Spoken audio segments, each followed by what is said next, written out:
Hey everyone, and welcome to my first impressions of two Sonic games that have been out since like 2001, 2006 is when those two games came out.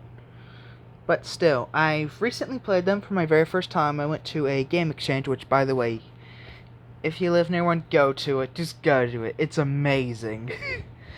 But anyways, there I picked up a Nintendo Wii along with a GameCube controller and two GameCube games, along with a memory card, of course.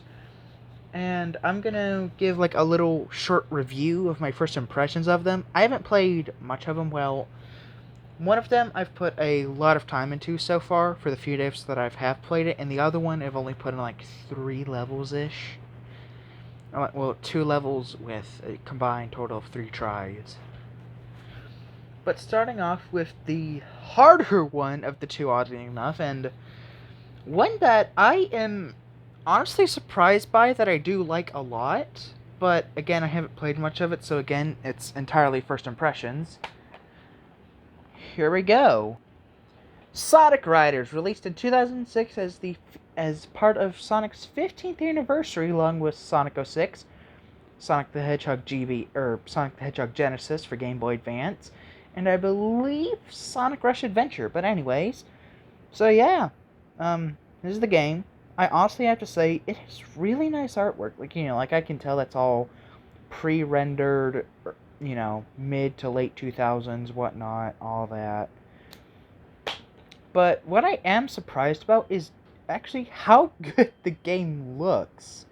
Again, as a GameCube game, and like I really like how the game looks in the cutscenes and the gameplay and all that. But one thing I just am baffled by is how hard it is. I haven't really given much time to learn the controls because, again, I've only played like 3 races on it so far. But from what I've gathered, again, this isn't the actual controller I use. This is just as you can see, the Nintendo Switch one. But so like B is to like boost. That's good. That works. Then like A is jump, and then I have to like I palm the joystick, palm it like you do in Mario Party to like do the little QuickTime events, and then you use R to do like the drifting and whatnot. Again, that's a very simple and nice control scheme, but when you're actually in a race, it is incredibly difficult to actually pull off properly. And I'm just gonna like hold the game here. I'm just gonna like hold it there as I talk. If it will focus, there it goes. And again, I really like it so far. Again, I just love how good the cutscenes look. And the cutscenes are much better than I thought they would be, especially compared to the other game, which only came out 5 years prior. Also, I would just like to quickly point out. Oh, hold up. I would just love to point out how small the GameCube disc is. Like, oh my god, it's adorable. And of course, here you also have the game manual. I would open that up, but I'm currently one-handed doing this. So, the next game that I want you to take a look at is Sonic Adventure 2 Battle. Again, this game, I absolutely love this game. It is by far, in my opinion, next to Team Sonic Racing and like every Sonic Boom game, one of the most underrated. Like I don't understand where the hate comes from, but I want to quickly name. And again, I've only played the hero story and some of the Chow Garden, but I've gotten up to one of the last few mech stages with Tails. I forget what it's called. It's the one where you're at the Ark. Essentially, the tail stage after the cutscene where Knuckles nearly crashed the ship. Yes, after that one, after the boss fights in Pyramid Cave and all of that. So yeah, after that, that's as far as I've gotten with the game. Also, it's nice looking artwork, I gotta say. Despite the game, despite on my copy, it's like squashed a little bit because it's an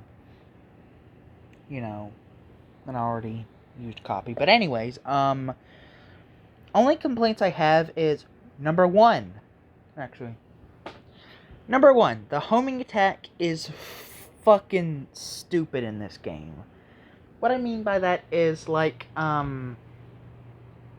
okay, see those water bottles over there? Pretend the tops of those are enemies. And pretend on, like, right there where that pan is, that's Sonic. Like, I'll, like, go to jump and hit the enemies and hit the button to a, homing attack, and I'll, like, dash at them, but then I'll just uncurl and get hit, and if I'm over a pit, I die. And then, again, it's just, like, really stupid, and, like, like in Metal Harbor, that, you know the section, again, I'm just gonna, like, set this here on the floor and hold this while I talk, and if it will, okay, focus is better. And you know the section with Metal Harbor and all that, where the game, where you can, like, homing attack chain across the water, and you can do, like, a really fancy one to get the golden beetle and an extra life.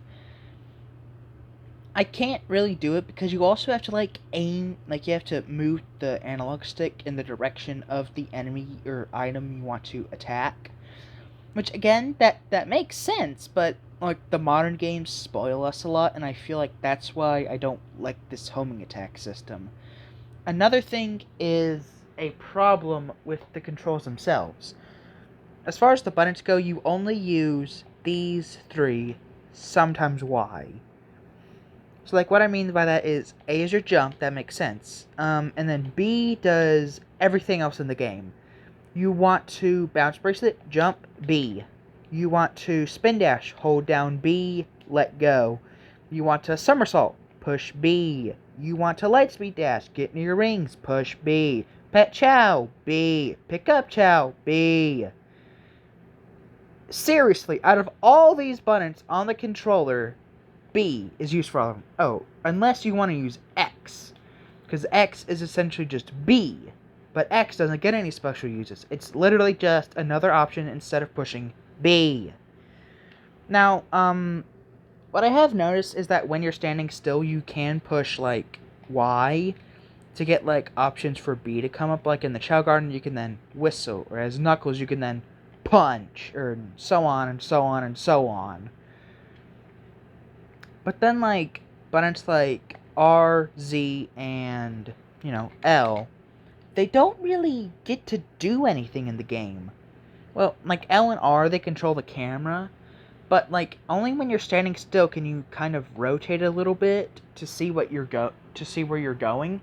But the second you move or do anything or touch any button on the controller that does anything, especially the analog stick, you just kind of, like, the camera snaps back to its original position where the game developers intended for it to be. Another thing is, the fucking Knuckles treasure hunting levels are fucking stupid with the radar. Like, seriously, again, if you've never played it or seen the radar in that game, it is absolute dog water. Because what you'll be doing is you'll be running around the levels, and the hints are necessary to get, like, to even have a clue where you're going, because the radar is damn near useless. Because it tracks one at a time. You have 3 things to find, and it makes you find them one at a time, which is stupid. Because you could have run past it, like, several times over now, and if you had the radar tracking all 3 at all times, you could have gotten the second and third objective while you're working on the much harder first one, because it's really well hidden. And that's, like, the only real problem with the Knuckles stages. I mean, the King Boom Boo was kind of annoying at first until I figured out what to do. And the Egg Golem boss was especially annoying. But, and the Tails mech segments aren't bad at all. I just don't like them that much because of how much bullshit they throw at you. Like, they expect you to perfectly time and dodge everything. Which, again, first playthrough, I'm learning the game. It could be I'm just really bad, which I am. Like, I'm failing at the... I died. I'm pretty sure I gamed over in City Escape. Fucking City Escape. That's how bad I am. But, again, I've absolutely loved everything I've played so far aside from my complaints. And as far as those go, aside from, like, the cutscenes and voice acting, that's the only other things that are really a problem to me. Because, like, with the cutscenes, like, I can allow the animation to slide, but what I can't allow to slide is the dubbing over, the voice acting, and oh my god, the music is way too loud in the cutscenes, especially for the very monotone voice acting. But yeah, that is my first impressions of these two games. And I am going to quickly get a side-by-side with them. I don't really have a capture card or a laptop to edit and then, capture footage of these games to show. Like, I could show me struggling to do the homing attacks and whatnot, and showing the race controls and all that. I could have showed that, but again, I don't really have access to do that.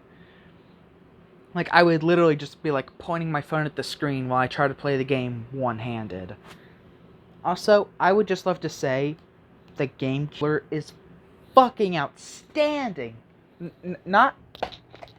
This one's okay, but the actual GameCube controller is fucking outstanding. The L and R buttons are so nice to push. They're so satisfying. Just... amazing buttons. I have noticed that the B button tends to stick and the D-pad is oddly small. Same thing with the Z button. It's weird to push. But yeah, as far as first impressions go, if I had to rate these two games, let's see, Sonic Riders, again, I play a lot of Mario Kart type games. Sonic Riders, I would give a... As far as first impressions go, I would give Sonic Riders a solid 5 to 7 out of 10. 5 for beginners because it is super beginner unfriendly, because there's like a weird learning curve with the controls.